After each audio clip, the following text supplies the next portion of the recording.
I cannot believe that I'm even making this video.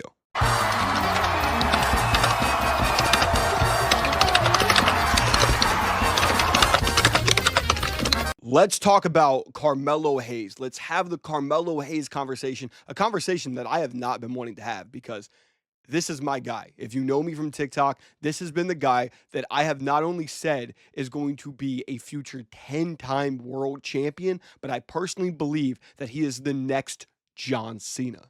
It's not looking like the greatest prediction at the moment. So in this video, I am going to go through Carmelo Hayes' career in the WWE, starting from NXT, and now where we are now, and why there is this fan frustration, and what exactly I think it means for Carmelo Hayes' future. But let's start in NXT. There is a reason why I compare this guy to John Cena, and it's because WWE did it for us. Just a few weeks after debuting in NXT, Carmelo Hayes would walk up to Adam Cole and hit him with the famous John Cena ruthless aggression line that he did to Kurt Angle. And it seemed like WWE had major plans in store for Carmelo Hayes. It made total sense. He has the look, he has the charisma, he had the indie prowess. Carmelo Hayes was a surefire blue chip guy. So it shouldn't come as a surprise as he won the NXT Breakout Tournament. He won the NXT North American Championship and then at the time became the longest reigning NXT North American Champion of all time. He started referring to the North American Championship as the true A title on NXT, and it was really hard to argue against him. Night in and night out, he was having the best match. Great feuds, great storylines, great matches. He ends up pairing himself with Trick Williams, and it's a perfect pairing. And while he would lose the NXT North American Championship, that only meant that he was going to be moved up to the world title scene where he would become NXT World Champion. And that's exactly what happened. He ends up defeating Braun Breaker to become the NXT Champion. I celebrated. I may have cried like a baby. Carmelo Hayes had banger after banger with guys like Ilya Dragunov, who eventually took the NXT Championship away from him. And then we had a great feud of Carmelo Hayes turning on Trick Williams. Carmelo Hayes is such a cocky, brash character that it's easy for him to go from babyface to heel. He is truly very similar to a Shawn Michaels. He's very similar to a Seth Rollins. That's why he was mentored by Shawn Michaels. They did the barbershop scenes. They did the stare down between him and Seth. I think that they have classified Carmelo Hayes as their number one guy. They were giving him the moments that they gave Seth with CM Punk. They even gave him a moment with The Undertaker. Carmelo Hayes was set to be the guy in WWE. And after an amazing feud with Trick Williams, Carmelo Hayes was set for stardom when he gets drafted in the first round, shocking the main roster. The people, the casuals, they were shocked. Why are you drafting a dude from NXT in the first round? Because he's Carmelo Hayes. He doesn't miss. But that hype that Carmelo Hayes had coming in as the number one pick, and in his first match the same night facing Cody Rhodes for the WWE Championship. I actually don't think the title was on the line, but still, facing the WWE Champion, you knew that Carmelo Hayes was going to be the dude on SmackDown. I want to say he's maybe won about 4 matches since then, maybe 5 matches since then. Carmelo Hayes has eaten almost all losses outside of he had a Game 7 matchup against Andrade. That was great matches, but Andrade ends up winning that. And that's why I want to talk about the biggest problem with Carmelo Hayes on the main roster, and that has been fumbled feuds. This is where Carmelo Hayes' hype has started to halt, and I think that it's not his fault whatsoever. I think that it's WWE. Sometimes it's not necessarily their fault. Sometimes it's definitely been their fault. It's stop-start booking. And it's not prioritizing a story for Carmelo Hayes. It's just kind of adding him into other stories that are going on. For example, he started the feud with Bobby Lashley. We see that Bobby Lashley gets this injury and they're releasing Bobby Lashley, or they didn't renew Bobby Lashley's contract, whatever. Bobby Lashley went to AEW. So Carmelo can't feud with dudes in AEW. Though, check out Carmelo Hayes versus Darby Allin versus Rey Mysterio. Fire. Carmelo Hayes, one of my dream feuds, Carmelo Hayes versus Daniel Garcia. Anyways, let's get back to the video. Then he's feuding with LA Knight, but he's never actually winning or getting a serious consideration for that United States Championship. And then he gets put into this feud with Andrade, which is great wrestling. And then About halfway through it, they go, okay, this is going to go to a 7-match series, but they stopped it about halfway through and said Andrade won in match 5. Wait about 2 weeks and said, well, let's make it 7. Didn't make any fucking sense. And then they were also throwing LA Knight into that storyline to give LA Knight something to do as he was the United States champion after the whole Logan Paul situation.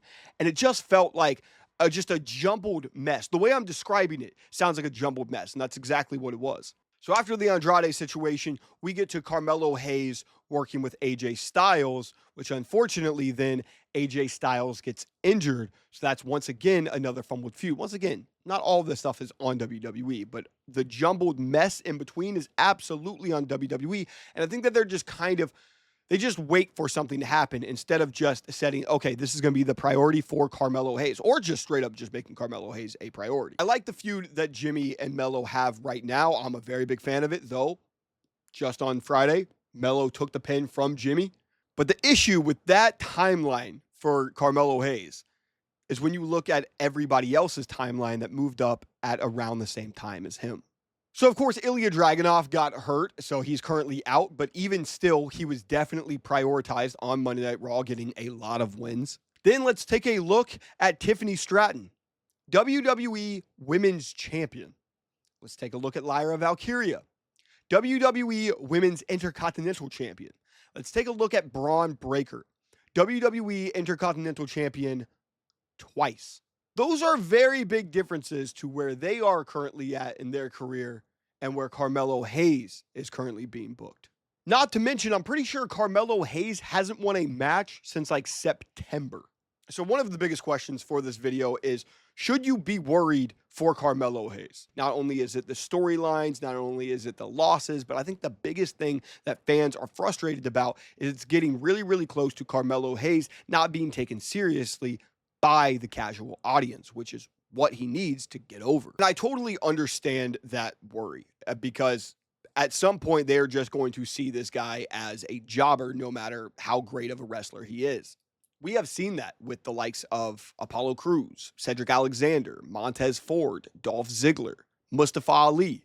You kind of get just put into a box at a certain point when you've lost so much that you're just not really seen as a viable threat. Unfortunately, it's been stop-start like that for Chad Gable as well. And honestly, you can even talk about the guy that I did my last explainer deep dive about, Finn Balor. And I think that another issue that people are a little afraid of is that WWE does not view Carmelo Hayes in the same light because of his build. Guys like Shawn Michaels were able to allow that to not affect them, but WWE in the past has absolutely not favored the smaller guy, and I really hope that that doesn't happen with Carmelo Hayes. But ultimately, if you were to ask me, I'm not worried about Carmelo Hayes. I'm just not. Look, maybe it's copium, maybe it's just trying to be optimistic because I would put everything on this dude to be a megastar in WWE. But I feel like the losses are on purpose. I feel like it's building to something. I feel like it also could be happening to get the fans frustrated and to back Melo to an eventual babyface run. Like I said, John Cena in his first 2 years lost a ton, and then we just saw a shoot all the way up to WWE putting him as one of their top priorities. And I don't think that Melo needs a new gimmick. He has the charisma, he has the character, he has the moves, the matches are great. I think that he's good there.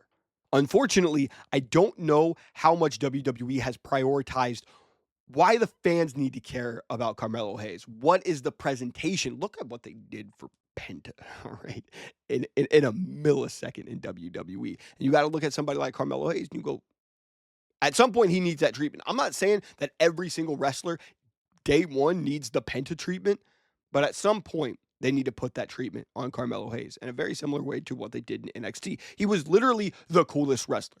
He was getting the comparisons to Shawn Michaels. He was getting the comparisons to Seth Rollins, John Cena. Like, when you're getting compared to those guys, sky's the limit.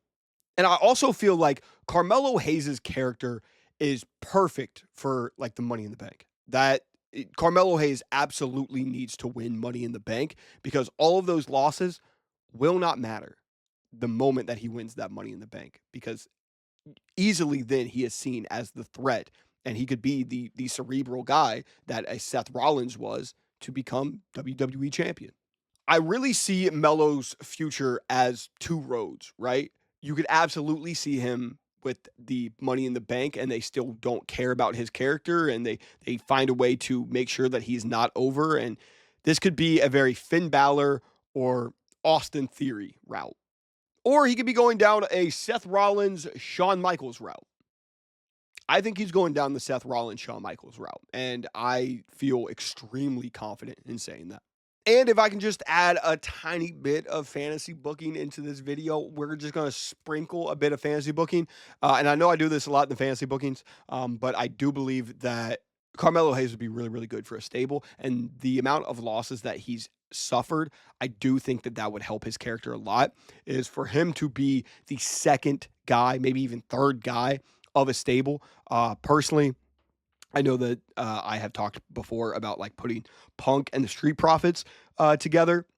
It'd be really cool to have Carmelo Hayes in there. But I think the best thing to do with him, if they truly make Seth like a full-on heel, is to have Seth work with Carmelo and Carmelo be the second guy to Seth. I know they, kind of did that with Buddy Matthews, but you knew that Buddy Matthews was never going to be, treated as one of those top guys. But do think that Carmelo Hayes would. And then when that eventual turn happens and he turns against Seth Rollins on some evolution type shit, then he's a massive babyface. And then everyone wants to see him cash in on a Seth Rollins or a Drew McIntyre because they would be on the same brand. Somebody like that. If you get a heel Cody Rhodes, Carmelo Hayes could absolutely be back up for him because Cody did give Carmelo Hayes a WWE championship shot day one. But I've seen all of the frustration online with Carmelo Hayes' booking from the constant losses. I personally think that they're all building up to something, but that could also just be me being dumb and optimistic. He was the first person eliminated in the Royal Rumble, which pissed a lot of people off, and I didn't even notice that while I was watching. We actually had a timer on if Carmelo Hayes was going to last 10 minutes in the Rumble. I was like, he's going to be the Iron Man. He lasted not even 7. And through all of this, I think that I have so many examples of why you should be worried about the way that WWE sees Carmelo Hayes, and I'm just not. I'm just not worried about it. I think that he is going to be a huge star in WWE. He just needs to be taken a little bit more seriously. I think he's got the charisma. I think he's got the mic skills. He obviously has the in-ring stuff. I mean, him and Jimmy are putting on the best match every single night on SmackDown, and he was doing that, a month and a half ago with Andrade. I'm personally not worried about Carmelo Hayes, but you guys let me know if you are worried about Melo. And that's it. That's the video. I'm kind of enjoying these deep dive explainer videos just as much as I enjoy the booking video. So if you want me to kind of go through some deep dives and explainers and kind of talk about a wrestler that maybe isn't getting talked about like I was doing with the Finn Balor and now with the Carmelo Hayes stuff, kind of going through their career and kind of what I see next for them, absolutely comment that wrestler. And I'd love to kind of dive into what I think's next. So thank you guys for watching once again. Deuces.